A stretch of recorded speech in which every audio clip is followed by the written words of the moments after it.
Shalom, salam kasih di dalam nama Tuhan Yesus Kristus.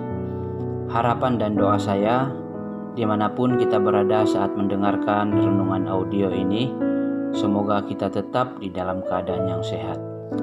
Sebelum kita mendengarkan renungan daripada firman Tuhan untuk hari ini, mari kita berdoa. Bapa di dalam kerajaan surga, yang kami kenal di dalam nama Tuhan kami Yesus Kristus, kami bersyukur untuk hari ini karena Engkau masih memberikan kami kesempatan dan waktu yang baik untuk mendengar dan belajar akan kebenaran firman Tuhan. Bapa di surga, urapi hamba-Mu yang akan menyampaikan kebenaran daripada firman-Mu, supaya dapat menyatakan isi hati Tuhan kepada siapapun yang akan mendengar. Berkati juga setiap mereka yang mendengar perkongsian audio ini, agar mereka dapat dikuatkan.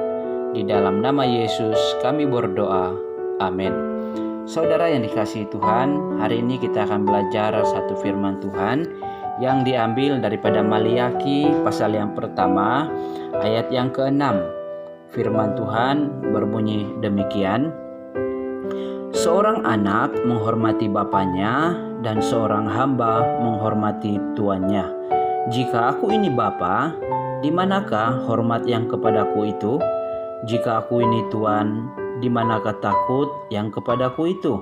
Firman Tuhan semesta alam kepada kamu, hai para imam yang menghina namaku. Tetapi kamu berkata, dengan cara bagaimanakah kami menghina namamu? Kata firman Tuhan. Saudara yang dikasihi di dalam nama Tuhan Yesus Kristus, sebagai satu tema di dalam perkongsian kita hari ini, saya mengambil satu tema yang sangat sederhana untuk kita pelajari bersama, yaitu hidup berkenan di mata Tuhan. Saudara, kitab Maliaki ini merupakan kitab akhir dalam perjanjian lama yang mencatat tentang firman Tuhan yang disampaikan oleh seorang nabi yang berperanan sebagai utusan Allah kepada umat Israel untuk menyampaikan tuduhan Allah kepada para imam dan juga kepada umat Israel tentang pelanggaran yang mereka telah lakukan di hadapan Tuhan. Nah, di dalam Maliaki pasal yang pertama ayat yang ke-6 ini merupakan sebahagian tuduhan kepada para imam yang juga mewakili bangsa Israel tentang pelanggaran yang mereka lakukan yang menyebabkan tindakan mereka tidak berkenan di hadapan Tuhan. Saudara, apa yang dilakukan oleh para imam itu sehingga Tuhan memberikan tuduhan kepada mereka? Kalau kita melihat kepada keseluruhan teks, kita akan melihat bahwa para imam itu tidak lagi mempersembahkan korban yang benar di hadapan Tuhan.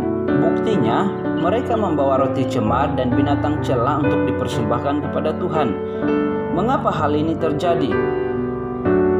Karena mereka tidak lagi mengasihi Tuhan, mereka tidak lagi menghormati Tuhan, mereka tidak lagi hidup takut akan Tuhan, dan itulah yang membuat mereka melakukan hal-hal yang tidak berkenan di hadapan Tuhan. Saudara yang dikasihi di dalam nama Tuhan Yesus Kristus, dari kisah ini kita dapat belajar 3 hal sederhana bagaimana untuk hidup berkenan di mata Tuhan.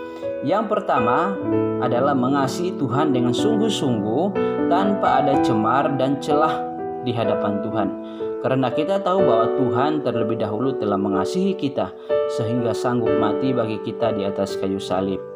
Yang kedua adalah menghormati Tuhan dengan menyerahkan seluruh kehidupan kita kepada Tuhan sebagai persembahan yang hidup dan yang berkenan kepada Tuhan.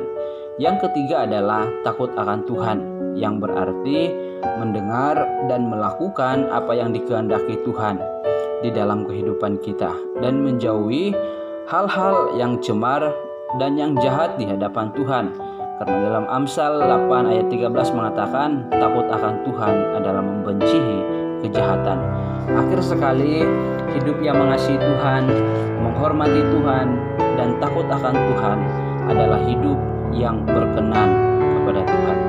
Tuhan memberkati. Mari kita berdoa.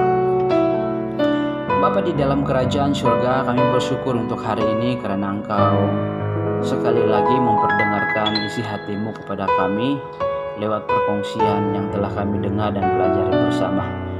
Ajar kami Tuhan supaya kami dapat mengasihi Engkau dengan sungguh-sungguh menghormati Engkau dengan sungguh-sungguh, bahkan di dalam seluruh hidup kami dapat hidup takut akan Tuhan. Terima kasih Bapa di surga, di dalam nama Yesus kami berdoa.